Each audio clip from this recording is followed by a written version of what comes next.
TNPSC സംസ്ഥാന തെരഞ്ഞെടുപ്പ് സമിതിയുടെ ഇന്നത്തെ വാർത്താ സമ്മേളനം ഒരുപാട് വിശേഷങ്ങൾ നിറഞ്ഞതാണ്. മാധ്യമ പ്രവർത്തകരെ നിങ്ങൾക്കറിയാം, കഴിഞ്ഞ ഏതാണ്ട് ഒരു വർഷ കാലമായിട്ട് നിരന്തരമായിട്ട് നിങ്ങൾ എഴുതിക്കൊണ്ടിരിക്കുകയാണ്. മാധ്യമങ്ങൾ, കോടതി വിധികൾ, നമ്മുടെ INTUC സംസ്ഥാന കമ്മിറ്റിയുടെ ഭാഗത്തു നിന്നുണ്ടായിട്ടുള്ള നിരന്തരമായ വാർത്താ സമ്മേളനങ്ങൾ തുടങ്ങിയ പൊതുജനങ്ങളിൽ നിന്നുള്ള അഭിപ്രായങ്ങൾ, ഇതെല്ലാം ഒരൊറ്റ വിഷയത്തെ കേന്ദ്രീകരിച്ചുകൊണ്ട് സംസ്ഥാന കശുവണ്ടി വികസന കോർപ്പറേഷനുമായിട്ട് ബന്ധപ്പെട്ട അഴിമതി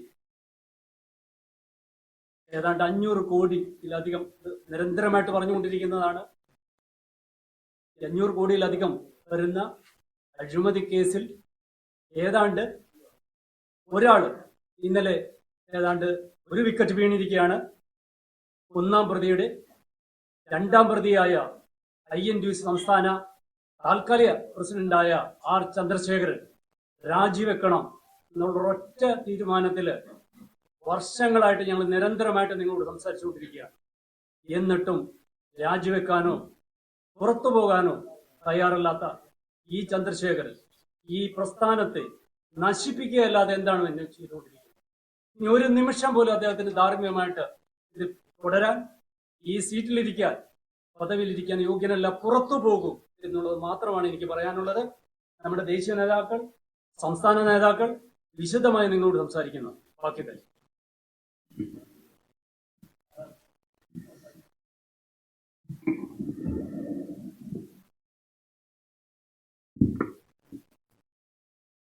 പത്രമാധ്യമങ്ങളിലൂടെ എല്ലാ വാർത്തകളും വന്നു കഴിഞ്ഞതാണ്.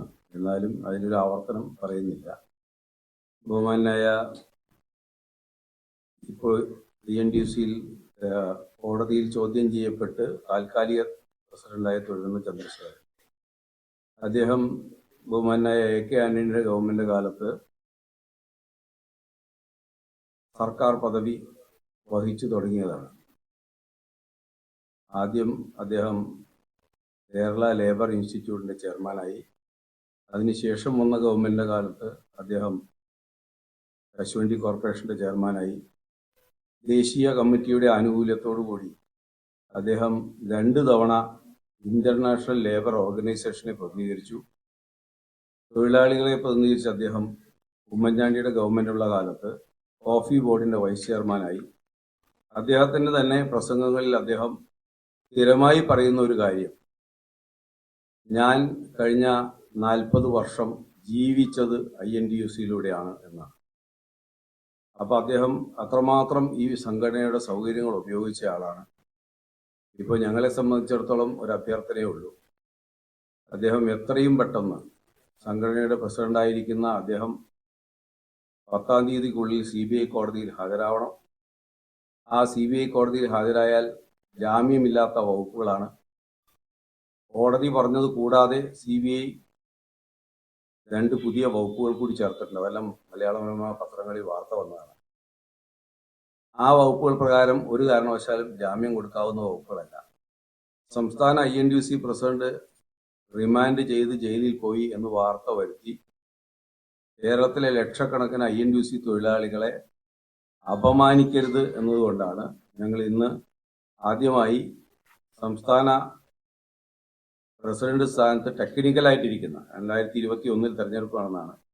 ആ തെരഞ്ഞെടുപ്പിനെ ചോദ്യം ചെയ്തുകൊണ്ട് എറണാകുളത്തെ മുനിസിപ്പൽ കോടതിയിൽ വന്ന കേസിൽ അദ്ദേഹത്തിന് പ്രസിഡന്റായി ആക്ട് ചെയ്യാൻ അധികാരമില്ല എന്ന് ഓർഡർ ഉണ്ടായിട്ടുള്ളതാണ്. ആ കേസിൽ അദ്ദേഹം കണ്ടംപ്റ്റ് നേരിടുകയാണ്.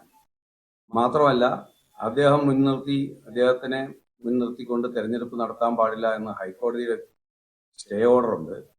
തിരുവനന്തപുരം ജില്ലാ കോടതിയിൽ അതുമായി ബന്ധപ്പെട്ട കേസ് നടക്കുന്നു. അത്രയും ആയിട്ട് പോലും ഈ സാഹചര്യത്തിലും അദ്ദേഹം ഈ സ്ഥാനത്ത് തുടരുന്നത് കേരളത്തിലെ തൊഴിലാളി പ്രസ്ഥാനങ്ങളോട് മൊത്തത്തിൽ ചെയ്യുന്ന ഒരു വലിയ ദ്രോഹമായി മാറും. അതുകൊണ്ട് എത്രയും പെട്ടെന്ന്, ഇനി ഒരു നിമിഷം പോലും, ഇന്നിപ്പോ മസ്കറ്റ് ഹോട്ടലിൽ അദ്ദേഹത്തിന്റെ നേതൃത്വത്തിൽ ഒരു യൂണിയന്റെ മീറ്റിംഗ് നടക്കുന്നുണ്ട്. പല യൂണിയന്റെയും തലപ്പത്തിരിക്കുന്ന ആള് എന്നുള്ള നിലയിൽ അദ്ദേഹത്തിന് കേരളത്തിലെ മുഖ്യമന്ത്രിയുടെ ഓഫീസിൽ കയറാൻ കഴിയില്ല, കേരളത്തിലെ മന്ത്രിമാരുടെ ആരുടെയും ഓഫീസിൽ കയറാൻ കഴിയില്ല. ഇനിയാന്ന് മനോരമ തന്നെ അത് റിപ്പോർട്ട് ചെയ്തതാണ്. സംസ്ഥാനത്തെ ഇന്റലിജൻസ് ഡിപ്പാർട്ട്മെന്റും സംസ്ഥാനത്തെ സ്പെഷ്യൽ ബ്രാഞ്ചും ഇദ്ദേഹവുമായി വേദി പങ്കിടരുത് എന്ന് എല്ലാ മന്ത്രിമാർക്കും നിർദ്ദേശം കൊടുത്തിട്ടുണ്ട് എന്നതുകൊണ്ട് ബഹുമാനപ്പെട്ട ലേബർ മിനിസ്റ്റർ അദ്ദേഹത്തെ യോഗത്തിൽ നിന്ന് മാറ്റി നിർത്തിയതായിട്ട് വാർത്ത വന്നു. അപ്പോൾ പ്രധാനപ്പെട്ട ഉത്തരവാദിത്തപ്പെട്ട റോളിലിരിക്കുന്ന ആൾക്ക്, ഭരണകക്ഷിയിൽപ്പെട്ട ഒരാൾക്ക് നമ്മുടെ മന്ത്രിമാരുടെ ഓഫീസിൽ പോലും ചെന്ന് കയറാൻ പറ്റില്ല എന്നുള്ള സാഹചര്യം ഉണ്ടായിട്ട് പോലും ഈ സ്ഥാനത്ത് തുടരുന്നത് ശരിയല്ല. മാത്രമല്ല, ഇനി KPCC, ഇത് നമ്മൾ ആദ്യമായി ആവശ്യപ്പെടുകയാണ്, KPCC ഇനി മൗനം ഭജിക്കുന്നതിൽ അർത്ഥമില്ല. KPCCയുടെ എക്സിക്യൂട്ടീവ് മെമ്പർ എന്ന സ്ഥാനം അദ്ദേഹത്തിനുള്ളത് INTUCയുടെ പ്രസിഡന്റ് എന്ന നിലയിലാണ്. അടിയന്തരമായി KPCC എക്സിക്യൂട്ടീവ് മെമ്പർ സ്ഥാനത്ത് അദ്ദേഹത്തെ നീക്കം ചെയ്യണം. AICCയുടെ മെമ്പർ എന്ന സ്ഥാനം കൊടുത്തിട്ടുള്ളതും INTUCയുടെ പ്രസിഡന്റ് എന്ന നിലയിലാണ്, തെരഞ്ഞെടുക്കപ്പെട്ട AICC മെമ്പർ അല്ല. ആ രണ്ട് സ്ഥാനങ്ങളിൽ നിന്നും അടിയന്തരമായി പാർട്ടി അദ്ദേഹത്തെ നീക്കണം എന്നുകൂടി നമ്മൾ ആവശ്യപ്പെടുകയാണ്. ഈ സ്ഥാനത്ത് ഒരു നിമിഷം പോലും തുടരാതെ അദ്ദേഹം INTUCയെ രക്ഷിക്കണം എന്നാണ് നമുക്ക് ആവശ്യപ്പെടാനുള്ളത്.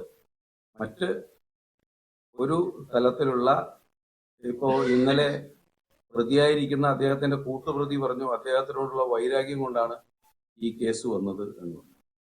ഞങ്ങൾക്കാർക്കും അദ്ദേഹത്തിനോട് വ്യക്തിപരമായി ഒരു വൈരാഗ്യമോ അതിർത്തി തർക്കമോ ഇല്ല. അദ്ദേഹത്തിന്റെ പേരിൽ കേസ് വന്നത് അദ്ദേഹം ഇരുന്ന പിരീഡുള്ള കേസ് മാത്രമല്ല, അദ്ദേഹത്തിന്റെ മുമ്പ് ഇരുന്ന പിരീഡുള്ള ചെയർമാനും ഇതിനകത്ത് പ്രതിയാണ്. എന്തുകൊണ്ടാണ് ഇടതുപക്ഷ ഗവൺമെന്റ് ഇവർക്ക് ഇത്രയും സൗകര്യം ചെയ്തു കൊടുത്തത് എന്ന് നിങ്ങൾക്കെല്ലാം അറിയാം. ഇപ്പോ ഇന്നലെ രാജിവെച്ചു പോയ കൂട്ടുപ്രതി ഖാദി ബോർഡിന്റെ സെക്രട്ടറി ആയിരുന്നു എന്ന് മാത്രമല്ല, കഴിഞ്ഞ 10 കൊല്ലക്കാലം ഖാദി ബോർഡിലെ തൊഴിലാളികളുടെ ക്ഷേമം നോക്കേണ്ട ഖാദി വെൽഫെയർ ഫണ്ട് ബോർഡിന്റെ ചീഫ് എക്സിക്യൂട്ടീവ് കൂടിയായിരുന്നു. എന്ന് വെച്ചാൽ മുതലാളിയും അദ്ദേഹം തന്നെയാണ്. തൊഴിലാളിയുടെ ക്ഷേമം നോക്കാനുള്ള ഉത്തരവാദിത്വം അദ്ദേഹത്തെ തന്നെയാണ് ഒരു തൊഴിലാളി ഗവൺമെന്റ് 10 കൊല്ലം ഏൽപ്പിച്ചു കൊടുത്തതെന്ന് പറഞ്ഞാൽ നമുക്ക് മനസ്സിലാവും അതിന്റെ ഒരു സാമ്പത്തികത്തിന്റെ ഒരു സ്വാധീനം എത്രമാത്രം ഉണ്ടെന്ന്. അതുകൂടി പറഞ്ഞുകൊണ്ട് അദ്ദേഹത്തിനെ എത്രയും പെട്ടെന്ന് അദ്ദേഹം രാജിവെച്ച് INTUC രക്ഷിക്കണമെന്ന് മാത്രം ആവശ്യം.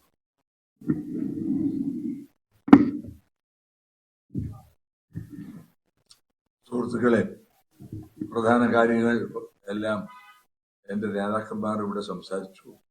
ബാക്കി കാര്യങ്ങൾ എൻ്റെ പിന്നാലെ വരുന്ന നേതാക്കൾ സംസാരിക്കും. അഴിമതി കുറ്റത്തിന് കൈക്കൂലി വാങ്ങിച്ച, പറയാൻ പാടുണ്ടോ എന്ന് എനിക്കറിഞ്ഞൊരു കള്ളന്റെ സ്ഥാനത്തുള്ള ഒരാളെ ആ INTUCയുടെ ഔദ്യോഗിക സ്ഥാനത്ത് തുടരാൻ അനുവദിക്കരുത് എന്നാണ് ഞങ്ങളുടെ വളരെ ശക്തമായ അഭിപ്രായം. എന്നാൽ എന്തടിസ്ഥാനത്തിലാണ് അദ്ദേഹത്തിന്റെ അതിലെ ഈ കേസിലെ 1-ാം പ്രതി രാജിവെച്ചിട്ടും ചന്ദ്രശേഖരൻ ഈ INTUC പ്രസിഡന്റ് എന്ന് മാത്രമല്ല പല സർക്കാർ കമ്മിറ്റികളിലും ഔദ്യോഗിക സ്ഥാനത്ത് തുടരുന്നതും അതുപോലെ തുടരാൻ അനുവദിക്കുന്ന ആളുകളുടെ ഭാവം എന്താണെന്നും മനസ്സിലാവാത്ത ഒരു കാര്യമാണ്. ഞങ്ങളൊക്കെ പ്രായമായ ആളുകളാണ്. ഞങ്ങളുടെ ജീവിതത്തിന്റെ ഇതുപര്യന്തമുള്ള അനുഭവങ്ങളിൽ ഒരു സാഹചര്യത്തിലും ഇങ്ങനെ ഒരാൾ ഒരു കൈക്കൂലി കേസിൽ പ്രതിയായി ശിക്ഷിക്കപ്പെട്ട ആൾ അധികാര സ്ഥാനത്ത് തുടരുന്നത് ജീവിതത്തിൽ ആദ്യമാണ് കേരളത്തിൽ. ഒന്നിൽ അയാളെ മറ്റു നടപടി മൂലം പുറത്താക്കണം, അല്ലെങ്കിൽ അയാൾ സ്വയം രാജിവെക്കണം. എന്നിട്ട് ജനകീയ സംസ്കാരത്തിനെ പറ്റിയും ഭരണഘടനയെ പറ്റിയും സ്വാതന്ത്ര്യത്തെ പറ്റിയും ഭാരതമാതാവിനെ പറ്റിയും നിർത്തില്ലാതെ പ്രസംഗിച്ച് ജനങ്ങളെ ബോധവാന്മാരാക്കുന്ന ഒരു വലിയ ആദർശവാദിയാണെന്നുള്ള ശൈലിയിലാണ് അദ്ദേഹം ഇപ്പൊ പൊതുജീവിതം നയിക്കുന്നത്. അതുപോലെ തന്നെ കോടതികളുടെ ശക്തിയായ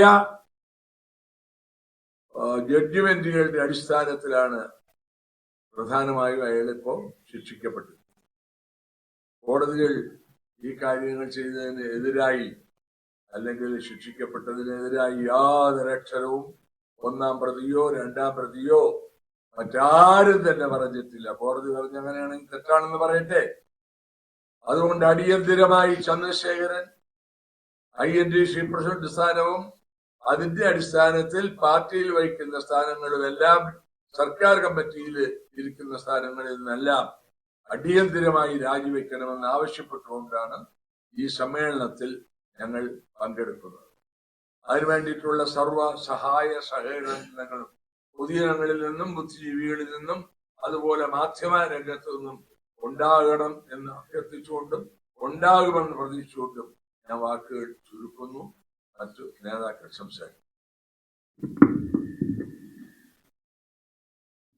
പറഞ്ഞ കാര്യങ്ങളൊന്നും ആവർത്തിക്കുന്നില്ല. ഇപ്പൊ കേരളത്തിൽ അരങ്ങേറിക്കൊണ്ടിരിക്കുന്ന ഒരു നാടകം എന്ന് പറയുന്നത്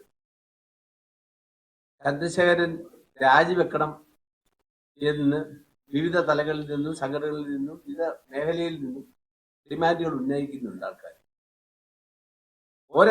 ഒരാവശ്യം ഇന്നിപ്പോ നമ്മൾ ഉന്നയിച്ചു കഴിഞ്ഞാൽ നാളെ ഏതെങ്കിലും ഒരു മന്ത്രിയുടെ നിൽക്കുന്ന പടം വെച്ചുകൊണ്ട് ഏതെങ്കിലും ഒരു തട്ടിക്കൂട്ട് സംഘടനയുടെ ഒരു ഉദ്ഘാടനം മഹാമഹം എന്നൊക്കെ പറഞ്ഞുകൊണ്ട് മുഴുവൻ ബോർഡുകളും ഇന്നലെ ഇടുക്കി ജില്ലയിൽ മുഴുവൻ ബോർഡ് വെച്ചിരുന്നു. പ്ലാന്റേഷൻ കമ്മിറ്റിയുടെ ഫെഡറേഷന്റെ സമ്മേളനം എന്നാ പറയുന്നത്. എല്ലാവർക്കും സ്വീകരണം എന്ന് പറഞ്ഞു കഴിഞ്ഞാൽ ഒരു ദിവസം ഒരു സാഡിസ്റ്റ് സ്വഭാവം എന്നാണ് നമ്മൾ അതിന് പറയുന്നത്. കാരണം രതീഷ് ഇന്നലെ എല്ലാ സ്ഥലത്തും ബിരിയാണി വാങ്ങിച്ചു കൊടുത്തു. എന്ന് പുള്ളി ഒരു കേസിൽ പരാജയപ്പെടുന്നോ ആ ദിവസം തൊട്ടടുത്ത ദിവസം പുള്ളി എല്ലാവർക്കും ബിരിയാണി വാങ്ങിച്ചു കൊടുക്കും, മട്ടൻ ബിരിയാണി. ഇന്നലെ അദ്ദേഹം റൂട്രോണിസിലും ഖാദി ബോർഡിലും ആ വ്യവസായ ബന്ധ ബോർഡിനകത്തും പുള്ളി ഇന്നലെ ബിരിയാണി വിതരണം ചെയ്തു. അതുപോലെയാണ് ചന്ദ്രശേഖരൻ. ഇനി നാളെ കെ മുരളീധരന്റെ പടം വെച്ചുകൊണ്ട് വലിയ NHMന്റെ മഹാസമ്മേളനം. ഇതിനകത്തൊന്നും ആരും പോകുന്നില്ല, മന്ത്രിമാരും പങ്കെടുക്കുന്നില്ല. പക്ഷേ അവരുടെയൊക്കെ പേരുകൾ ഉപയോഗിച്ചുകൊണ്ട് പുള്ളി ദിവസവും സമ്മേളനം നടത്തുന്നതായിട്ട് 6-ാം തീയതി ഇവിടെ NHMന്റെ ഒരു സമ്മേളനം എന്ന് പറഞ്ഞുകൊണ്ട് സമ്മേളനം നടക്കുന്നുണ്ട്. അതിലും കെ മുരളീധരൻ നിൽക്കുന്നതും പുള്ളിയോടൊപ്പം നിൽക്കുന്നതുമായ പടം ഈ ഫ്ലെക്സുകൾ ഈ രാജ്യം മുഴുവൻ നിരന്ന് കഴിഞ്ഞു. ഇതൊക്കെ എന്താണ് പുള്ളി ചെയ്യുന്നതെന്ന് പുള്ളിക്ക് മനസ്സിലാകാത്ത രീതിയിലാണ് കാര്യങ്ങൾ മുന്നോട്ട് പോയിക്കൊണ്ടിരിക്കുന്നത്. ഞങ്ങൾ അധികമായി ഒന്നും പറയാത്തതിന് കാരണം കോടതിയുടെ ഇപ്പം ചുമത്തിയിരിക്കുന്ന വകുപ്പുകൾ അനുസരിച്ച് ജീവപര്യന്തം വരെ തടവ് ശിക്ഷ ലഭിക്കാവുന്ന വകുപ്പുകളാണ് അതിനകത്ത് ഉൾപ്പെടുത്തിയിരിക്കുന്നത്. ഇതാരും ഇവിടുന്ന് INTUCയുടെ പുള്ളിക്ക് എതിരാളികളോ ഇന്നലെ രതീഷ് പറഞ്ഞ പോലെ പുള്ളിയുടെ എതിരാളികളോ ഒന്നും കൊണ്ട് കേസിനകത്ത് എഴുതിയതല്ല. ഇന്ത്യയിലെ ഈ കേരള പരമോന്നത കോടതി വരെ താഴെ മുനിസിപ്പൽ കോടതി പരമോന്നത കോടതി വരെ ഇദ്ദേഹം കുറ്റക്കാരനാണെന്ന് കണ്ടെത്തി എല്ലാ കേസ് തള്ളിക്കളഞ്ഞു സുപ്രീം കോടതി. അങ്ങനെയുള്ളവരെല്ലാം 7 ഏജൻസികൾ അന്വേഷിച്ച് കണ്ടുപിടിച്ച കാര്യങ്ങളാണ്. ഇതൊന്നും ഞങ്ങൾ കണ്ടുപിടിച്ച കാര്യങ്ങളൊന്നുമല്ല. അപ്പൊ കണ്ടുപിടിച്ച ഏജൻസികളും എല്ലാം ചെയ്തതിനു ശേഷം ഇത്രയും കണ്ടുപിടിച്ചിട്ടും കേസ് അത് പ്രോസിക്യൂഷൻ അനുമതി കൊടുത്തിട്ടും ഈ ഗവൺമെന്റ് കൊടുത്തിട്ടും അതിൽ നിന്ന് പിന്മാറാതെ ഇരിക്കുന്നതും അതിൽ നിന്ന് ഒഴിച്ചു പോകാതിരിക്കുന്നതും തൊഴിലാളികളെ സംബന്ധിച്ചിടത്തോളം വളരെ അസ്വസ്ഥത ഉണ്ടാക്കുന്നത്. അഖിലേന്ത്യാ വർക്കിംഗ് കമ്മിറ്റി അത്തരം കാര്യത്തിൽ അടിയന്തരമായി തീരുമാനം എടുക്കുമെന്നാണ് ഞങ്ങൾ പ്രതീക്ഷിക്കുന്നത്. കാരണം കഴിഞ്ഞ മാസം 27-ാം തീയതി ബാംഗ്ലൂരിൽ നടന്ന അഖിലേന്ത്യാ വർക്കിംഗ് കമ്മിറ്റിയിൽ അതിനകത്തൊരു മിനിറ്റ്സിനകത്തൊരു പാരഗ്രാഫ് തന്നെ എഴുതിയിരിക്കുന്നത് കേരളത്തിൽ തെരഞ്ഞെടുപ്പ് നടത്താൻ സാധിച്ചില്ല എങ്കിൽ ചന്ദ്രശേഖരനെ മാറ്റിക്കൊണ്ട് അവിടെ അഡ്ഹോക് കമ്മിറ്റി നിയമിച്ച് തെരഞ്ഞെടുപ്പ് നടത്താൻ അഖിലേന്ത്യാ പ്രസിഡന്റ് സഞ്ജീവ് റെഡ്ഡിയെ നാഷണൽ വർക്കിംഗ് കമ്മിറ്റി ചുമതലപ്പെടുത്തിയിരിക്കുകയാണ്. അപ്പൊ എന്തായാലും മാറ്റം ഉണ്ടാകും എന്ന് ഞങ്ങൾ പ്രതീക്ഷിക്കുന്നു. പക്ഷേ ആ മാറ്റം ഉണ്ടാകുന്നവരെയും ഇത് കടിച്ചു തൂങ്ങി കിടക്കാതെ ധാർമ്മിക ഉത്തരവാദിത്തം ഏറ്റെടുത്ത് രാജിവെക്കണമെന്നാണ് ഞങ്ങളുടെ ഈ സംസ്ഥാന സമിതിയുടെ ആവശ്യം. അതിനകത്ത് രതീഷിന്റെ പാത പിന്തുടരാനുള്ള സാമാന്യ മര്യാദയെങ്കിലും തൊഴിലാളികൾക്ക് വേണ്ടി ഇതെങ്കിലും ചന്ദ്രശേഖരൻ കാണിക്കണം എന്നാണ് ഞങ്ങൾക്ക് ഒരു അഭ്യർത്ഥനയുള്ളത്. അതോടൊപ്പം തന്നെ ഇതിന് നമ്മൾ പത്രസമ്മേളനം നടത്തി കഴിഞ്ഞാൽ ഉടനെ ചന്ദ്രശേഖരൻ പത്രസമ്മേളനം വിളിക്കും. പുള്ളിയുടെ സെക്രട്ടറി നോട്ട് കൊടുക്കും. നോട്ട് കൊടുക്കുന്നതെന്ന് പറഞ്ഞു കഴിഞ്ഞാൽ പിന്നെ സോണിയാഗാന്ധി കേസിലെ പ്രതിയല്ലേ, രാഹുൽ ഗാന്ധി കേസിലെ പ്രതിയല്ലേ, ചിദംബരം 100 ദിവസം ജയിലിൽ കിടന്നില്ലേ, ഈ ചോദ്യങ്ങളൊക്കെ ചോദിച്ചിട്ട് അടുത്ത ദിവസം പത്രസമ്മേളനം നിങ്ങൾക്ക് പ്രതീക്ഷിക്കാം. പക്ഷെ അവരാരും മോഷണത്തിനല്ല ജയിലിൽ കിടന്നതെന്ന് നിങ്ങൾ ആരെങ്കിലും മീഡിയയുടെ ഭാഗത്തുനിന്ന് ചോദ്യം ചോദിക്കുമ്പോൾ ഇതൊക്കെ മോഷണത്തിനാണോ എന്ന് ചോദിച്ചാൽ കൊള്ളാവുന്ന ഒരു അഭ്യർത്ഥനയും കൊണ്ടുണ്ട്. എളിയ അഭ്യർത്ഥന നിങ്ങളുടെ മുന്നിലേക്ക് വെക്കാനുള്ളത്. സോണിയാഗാന്ധി കേസ് കിടന്ന് കാശ് പൊട്ടിച്ചോണ്ട് പോയിരുന്നല്ല. അപ്പൊ അതുകൊണ്ട് അത്തരം ന്യായങ്ങൾ നിർത്തിക്കൊണ്ട് നാളെ പത്രസമ്മേളനം രതീഷത്തിലെ പത്രസമ്മേളനം നടത്തി പറഞ്ഞിരുന്നു. ഞാൻ ഇതൊന്നുമില്ല, അവര് തമ്മിലുള്ള അടിയിൽ ഞാൻ ഇടയ്ക്ക് വിട്ടുപോയെന്നാ പറഞ്ഞത്. അളിയനും അളിയനും കൂടെ അളിയന്മാരാണ്. അടി കൂടിയപ്പോൾ ഒരളിയൻ വെളിയിലായി, ഒരളിയൻ നിൽക്കുന്ന ആ അളിയൻ രാജിവെക്കണമെന്നാണ് ഞങ്ങൾ പറയുന്നത്. അത്രയേ ഉള്ളൂ. സ്വയം രാജിവെച്ച് പോയി പ്രസ്ഥാനത്തിന്റെ ഈ മാന്യത നിലനിർത്തി തരണം, തൊഴിലാളികളെ സംരക്ഷിക്കാനും അവരുടെ മാന്യത നിലനിർത്തി തരാനുള്ളൊരു സ്വയം തീരുമാനം ചന്ദ്രശേഖരന്റെ ഭാഗത്തുനിന്ന് ഉണ്ടാകണമെന്ന് മാത്രമാണ് ഞങ്ങൾക്ക് പറയാനുള്ളത്. എന്തെങ്കിലും മീഡിയയ്ക്ക് ചോദിക്കാനുണ്ടെങ്കിൽ നമ്മൾ ചോദിച്ചാൽ അതിനുള്ള മറുപടികൾ നമ്മൾ പറയാം.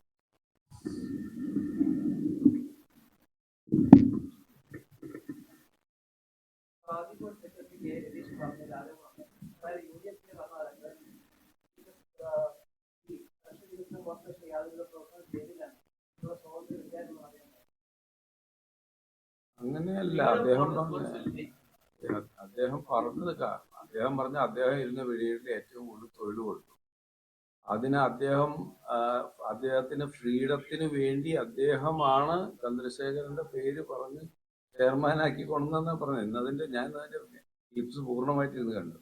അപ്പോ അതെ ഞാൻ പറയുന്നത്, അദ്ദേഹം തന്നെ പറയുന്നു, UDF ഭരണകാലങ്ങൾ വന്നപ്പോഴൊക്കെ തൊഴിൽ കൊടുക്കുന്നത് കുറഞ്ഞത് കൊണ്ട് ശക്തനായ ഒരാൾ ഇതിന്റെ ചെയർമാനായിട്ട് വരണം എന്നുള്ളത് കൊണ്ട് ഞാൻ ആവശ്യപ്പെട്ടിട്ടാണ് ചന്ദ്രശേഖരനെ പ്രസിഡന്റായി കൊണ്ടുവന്നത് അദ്ദേഹം ഇന്നലെ പത്രസമ്മേളനത്തിൽ പറഞ്ഞു. അപ്പം അതിനു മുമ്പുള്ള UDF സർക്കാരുകളുടെ കാര്യമാണ് അദ്ദേഹം പറഞ്ഞത്. ഈ കഴിഞ്ഞ ഉമ്മൻചാണ്ടി സർക്കാരിന്റെ കാലത്തല്ല, ആ കാലത്ത് അദ്ദേഹം അതിനകത്ത് ഇരിക്കുകയാണല്ലോ. അപ്പം ആര് ചെയർമാൻ ആവണം എന്ന് പോലും നിശ്ചയിക്കുന്ന തരത്തിലേക്ക് 6 വർഷം കൊണ്ട് അദ്ദേഹം വളർന്നിരുന്നു. LDF കാലത്ത് സ്വാതന്ത്ര്യം ഉണ്ടായിരുന്നെന്നും UDF കാലത്ത് വർക്ക് കുറഞ്ഞു എന്നും പറഞ്ഞത് അദ്ദേഹം ചന്ദ്രശേഖരൻ വരുന്നതിന് മുമ്പുള്ള കാര്യത്തിനെ ഉദ്ദേശിച്ചിട്ടാണ് പറഞ്ഞത്. ചന്ദ്രശേഖരൻ വന്നപ്പോ വർക്ക് കൂടിയെന്നാണ് പിന്നെയും പറയുന്നുണ്ട്. ഈ പറയുന്ന ഒരു ആർഗ്യുമെന്റ് എന്ന് പറയുന്നത് ഫ്രീഡം വിത്ത് റെസ്പോൺസിബിലിറ്റി എന്ന് പറയുന്നത് കേരളത്തിൽ പൊതുമേഖലാ സ്ഥാപനങ്ങളെ റീവാമ്പ് ചെയ്യാൻ വേണ്ടിയിട്ട് റിയാബ് ഉണ്ടാക്കിയ ഒരു നോംസ് ആണ് ഫ്രീഡം വിത്ത് റെസ്പോൺസിബിലിറ്റി. പുള്ളി ആ ഫ്രീഡം വിത്ത് റെസ്പോൺസിബിലിറ്റി എന്നുള്ളൊരു വാക്കിനകത്ത് മാത്രം എടുത്തുകൊണ്ട് പുള്ളി ഫ്രീഡം എടുത്ത് റെസ്പോൺസിബിലിറ്റി എടുത്തത് വോട്ടിക്കുന്നതിനാണ്. അപ്പൊ പക്ഷേ അതിന്റെ കണ്ടീഷൻ പാലിച്ചില്ല എന്നാണ് ഈ ഏജൻസി കണ്ടുപിടിച്ചിരിക്കുന്നത്. എന്താണ്? അതിന്റെ ചെയർമാൻ എന്ന് പറയുന്നത് ചീഫ് സെക്രട്ടറി ആയിരിക്കണം. ഇപ്പോഴും ഈ ഫയലൊന്നും ചീഫ് സെക്രട്ടറിയോ ലീഗൽ സെല്ലോ കണ്ടിട്ടില്ല എന്നുള്ളതാണ്. 10 വർഷം ഇരുന്നുകൊണ്ട് ഈ കേസ് നോക്കാതിരുന്ന പിണറായി വിജയന്റെ കാലത്ത് ഒരു ഫയല് അതിനകത്ത് ഓർഡർ ഞാൻ നിങ്ങൾക്ക് കാണിച്ചു തരാം. അതിനകത്ത് എവിടെങ്കിലും ചീഫ് സെക്രട്ടറിക്കോ പിന്നെ നിയമ സെക്രട്ടറിക്കോ അതിന്റെ ഫയൽ മാർക്ക് ഉണ്ടോ ചെയ്തിട്ടുണ്ടോ നിങ്ങൾ നോക്കിയാൽ മതി. എന്താണ്? ഫ്രീഡം വിത്ത് റെസ്പോൺസിബിലിറ്റി കൊടുത്തപ്പം ഹൈക്കോടതിയും സുപ്രീം കോടതിയും പറഞ്ഞിട്ടുണ്ട്. എന്താണെന്നറിയോ? ഫ്രീഡം വിത്ത് റെസ്പോൺസിബിലിറ്റി എന്ന് പറയുന്നത് ഒരു സ്ഥാപനത്തിനെ നന്നാക്കാനായിട്ടാണ്, ഓട്ടിക്കാനല്ല എന്ന് കൃത്യമായി പറഞ്ഞിട്ടുണ്ട്. നിങ്ങൾ അതിന്റെ പറവിൽ മോഷണം നടത്തണ്ട എന്നതിന് കൃത്യമായി കൗസഡപ്പത്തിന്റെ കോടതി വേണ്ടിയിട്ട് അത് കൃത്യമായി പറഞ്ഞിട്ടുണ്ട്. അതാണ് പുള്ളി പറഞ്ഞുകൊണ്ടിരിക്കുന്നത്. ഞാൻ ലാഭം ഉണ്ടാക്കി എന്ന് പറഞ്ഞുകൊണ്ടിരിക്കുന്നത് അതാണ്. ആ ഫ്രീഡം വിത്ത് റെസ്പോൺസിബിലിറ്റി എന്നുള്ള പുള്ളി ഫ്രീഡം അങ്ങ് എടുത്തതിന്റെ കാര്യമാണ് പുള്ളി പറഞ്ഞുകൊണ്ടിരിക്കുന്നത്. റെസ്പോൺസിബിലിറ്റി എടുത്തില്ല എങ്കിൽ ചീഫ് സെക്രട്ടറിക്കും നിയമ സെക്രട്ടറിക്കും ഒക്കെ എന്ത് ചെയ്യണമായിരുന്നു? ഫയൽ മാർക്ക്, ഈ പർച്ചേസ് സംബന്ധിച്ചുള്ള ഫയൽ പോകണമായിരുന്നു. അല്ലെങ്കിൽ ഈ അഴിമതി നിരോധന നിയമം അനുസരിച്ച് KC മന്ത്രം എന്ന് പറഞ്ഞ് LDF സർക്കാരിന്റെ കാലത്ത് കൊടുത്ത ആ നോട്ടിനകത്ത് അനീഷ് മുഹമ്മദ് കൊടുത്ത നോട്ടിന്റെ കോപ്പി ആർക്ക് മാർക്ക് ചെയ്യണമായിരുന്നു? ഫ്രീഡം വിത്ത് റെസ്പോൺസിബിലിറ്റി ബിസിനസ് അല്ലേ? ചീഫ് സെക്രട്ടറിക്കും നിയമ സെക്രട്ടറിക്കും മാർക്ക് ചെയ്തിട്ടില്ല. ആ കൊടുത്തിരിക്കുന്ന 5 കത്തം കണ്ട് കൗസഡപ്പത്തിന്റെ കാലം മുതൽ 5 കത്ത് കൊടുത്തിട്ടുണ്ട്. അതിലൊന്നും മാർക്ക് ചെയ്തു. അതാണ് ഇന്നലെ പുള്ളി പറഞ്ഞത്.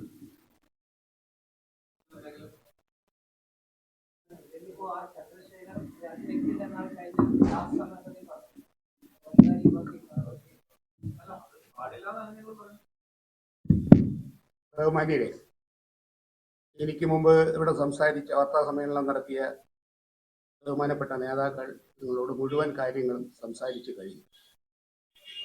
കഴിഞ്ഞ 2016 590 കോടി രൂപയുടെ അഴിമതി കാണിച്ച ഈ അഴിമതി കേസിലെ 1-ാം പ്രതി ഔദ്യോഗിക പദവികൾ രാജിവെച്ചു. ചന്ദ്രശേഖരനും രാജിവെക്കണമെന്നാണ് നമ്മുടെ ആവശ്യം.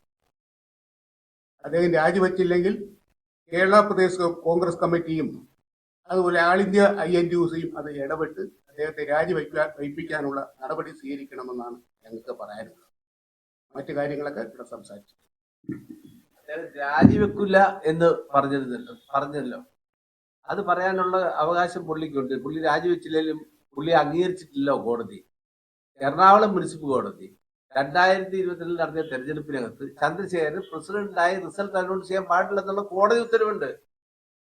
ഞാൻ നിങ്ങൾക്ക് ഇപ്പൊ കോടതി ഉത്തരവ് തരാം. അതുകൂടാതെ ചന്ദ്രശേഖരൻ അതിനെ സ്ക്വാഷ് ചെയ്യാനായി കൊടുത്ത മറുപടി കണ്ടംപ്റ്റ് കൊണ്ട് 2 എണ്ണമാണ് ഇപ്പൊ നിലവിൽ വന്നിരിക്കുന്നത്. കാരണം പിന്നെ നമ്മുടെ അഖിലേന്ത്യാ വർക്കിംഗ് കമ്മിറ്റിയുടെ അനുവാദമില്ലാതെ ഭാരവാഹികളെ വെച്ചതിനെതിരെ ഞങ്ങൾ നൽകിയ കണ്ടംപ്റ്റ് ഓഫ് കോർട്ട് രണ്ടെണ്ണം എറണാകുളം മുനിസിപ്പൽ കോടതിയിൽ ഇപ്പൊ ലൈവായിട്ട് വന്നിരിക്കുകയാണ്. കഴിഞ്ഞ കോടതി സിറ്റിങ്ങിനകത്ത് ചന്ദ്രശേഖരൻ കൊടുത്ത മുഴുവൻ ആർഗ്യുമെന്റ് തള്ളിക്കളഞ്ഞു. പുള്ളി ഒരു താൽക്കാലിക പ്രസിഡന്റായിട്ട് ഞങ്ങളുടെ നോംസ് അനുസരിച്ച് ഞങ്ങളുടെ കോൺസ്റ്റിറ്റ്യൂഷനകത്ത് നോംസ് ഉണ്ട്. നിലവിലുള്ള തെരഞ്ഞെടുപ്പ് പ്രസിഡന്റിന് അടുത്ത തെരഞ്ഞെടുപ്പ് നടത്തുന്നവരെ കണ്ടിന്യൂ ചെയ്യാന്നുള്ളൊരു കാഴ്ചപ്പാടാണ് പുള്ളി ഇരിക്കുന്നത്. പുള്ളി പ്രസിഡന്റ് അല്ല. ആ കഴിഞ്ഞ പ്രാവശ്യം തെരഞ്ഞെടുത്ത് അതേ കണ്ടിന്യൂ ചെയ്തത് മാത്രമേ ഉള്ളൂ. താൽക്കാലികമായിട്ട് പുള്ളി ആ നോംസ് അനുസരിച്ച് കണ്ടിന്യൂ ചെയ്തതേ ഉള്ളൂ. അതുകൊണ്ട് പുള്ളിക്ക് ഞാൻ രാജിവെക്കത്തില്ലെന്നൊക്കെ പുള്ളിക്ക് പറയാം. ഇരിക്കുന്ന കമ്മിറ്റികളും ചന്ദ്രശേഖരൻ പറയുന്ന അഭിപ്രായങ്ങളും INTUCയുടെയോ കോൺഗ്രസിന്റെയോ അല്ല എന്ന് ശക്തമായി പറയുവാൻ ഈ അവസരം ഞങ്ങൾ ഉപയോഗിക്കുന്നു. അദ്ദേഹം പ്രസിഡന്റോ ചെയർമാനോ എന്താണെന്ന് പറഞ്ഞാലും ശരി, ചന്ദ്രശേഖരന്റെ പ്രസ്താവനകളോ അതുപോലെ തന്നെ പ്രഖ്യാപനങ്ങളോ ഒന്നും INTUCക്കോ അല്ലെങ്കിൽ കോൺഗ്രസിനോ അതിൽ ഉത്തരവാദിത്വം ഉണ്ടായിരിക്കില്ല എന്നുള്ള വസ്തുത പൊതുജനങ്ങളെ അറിയിക്കാനുള്ള ഒരു ബാധ്യത കൂടി ഞങ്ങൾക്കുണ്ട്. അത് ഈ അവസരത്തിൽ പറയാനാണ്. ഇതിൽ പങ്കെടുത്തത് നമ്മുടെ 420 കേരളത്തിൽ 656 യൂണിയനുകളാണ് അഫിലിയേറ്റ് ചെയ്തിട്ടുള്ള സെന്ററിലാണ്. അതിൽ 420 യൂണിയനുകളും ഞങ്ങളുടെ ഈ സമിതിയിൽ അംഗങ്ങളാണ്. ബാക്കി 180 176 യൂണിയനിൽ മാത്രമേ ചന്ദ്രശേഖരനോടുള്ളൂ. ആ യൂണിയനുകൾ തന്നെ പലതും 8 10 യൂണിയൻ കേസിനകത്ത് വിട്ട് കിടക്കുന്ന യൂണിയനാണ്. ബാക്കിയുള്ളതെല്ലാം ചെറിയ ചെറിയ യൂണിയനുകളാണ്, കൊച്ചു കൊച്ചു. ആ യൂണിയന്റെയാണ് മഹാസമ്മേളനം നടത്തുന്ന പറഞ്ഞ് പ്രസ് വെച്ചുകൊണ്ടിരിക്കുന്നത്. അപ്പോൾ ആ 420 യൂണിയനുകളുടെ സംസ്ഥാന സമിതിയുടെ ആൾക്കാരാണ്. നിങ്ങൾക്ക് ആ ലെറ്ററിന്റെ സൈഡിൽ നോക്കിക്കഴിഞ്ഞാൽ ഇതിനകത്ത് ഏറ്റവും വലിയ ട്രേഡ് യൂണിയനെ ഹോൾഡ് ചെയ്യുന്ന ആൾക്കാരാണ് അതിന്റെ രക്ഷാധികാരികളായിട്ടിരിക്കുന്നത്. Transport, Kerala water authority, electricity board അടക്കമുള്ള എല്ലാ യൂണിയനുകളുടെയും ഭാരവാഹികൾ നമ്മളുടെ ഇതിന്റെ കമ്മിറ്റിയിലുള്ളവരാണ്. ഒരൊറ്റ യൂണിയൻ, ഒരു ആളുള്ള ഒരു യൂണിയൻ, പൊതുമേഖലാ സ്ഥാപനങ്ങളിൽ ഒരു യൂണിയൻ ചന്ദ്രശേഖരനില്ല. ഷിപ്പ്യാർഡിൽ നിന്ന് പുറത്താക്കി, മിൽമയിൽ നിന്ന് പുറത്താക്കി, ഇലക്ട്രോണിൽ നിന്ന് പുറത്താക്കി, എല്ലാ സ്ഥലത്തുനിന്നും ചന്ദ്രശേഖരൻ തോൽപ്പിച്ചു. 15% താഴെ വോട്ട് വാങ്ങിച്ച് തോറ്റ ആളാണ് ഞാൻ രാജിവെക്കത്തിൽ എന്ന് പറയുന്നത്. അപ്പൊ ഈ സമിതിയുടെ സംസ്ഥാന ചെയർമാനാണ് അഖിലേന്ത്യാ ഓർഗനൈസിംഗ് സെക്രട്ടറി ആയ ആർ എം പരമേശ്വരൻ. പിന്നെ ഇതിന്റെ സംസ്ഥാന ജനറൽ കൺവീനറാണ് ചീങ്ങന്നൂർ മനോജ്. ഇതിന്റെ സംസ്ഥാന ട്രഷററാണ് ജോസഫ് വർഗീസ്. ഞാൻ ഇതിന്റെ സംസ്ഥാന കോർഡിനേറ്ററാണ് പി സുധാകരൻ. ഇത് ചാല സുധാകരൻ INTUCയുടെ തിരുവനന്തപുരം ജില്ലയിൽ ഏറ്റവും തലമുതിർന്ന നേതാവാണ്. ചാലയുടെ യൂണിയൻ വളരെ അക്രമാസക്തമായ കാലത്ത് പോലും പിടിച്ചു നിന്നുകൊണ്ട് വലിയ യൂണിയനൊക്കെ നേതൃത്വം കൊടുത്ത ആളാണ്. അദ്ദേഹവും ഈ അഭിപ്രായത്തോട് ചേർന്ന് നിന്നുകൊണ്ട് നമ്മളോടൊപ്പം ഈ കമ്മിറ്റിയിൽ സഹകരിക്കുന്ന ആളാണ് ചാല സുധാകരൻ. ഇത്രയും പേരാണ് ഈ യോഗത്തിൽ പങ്കെടുത്തത്.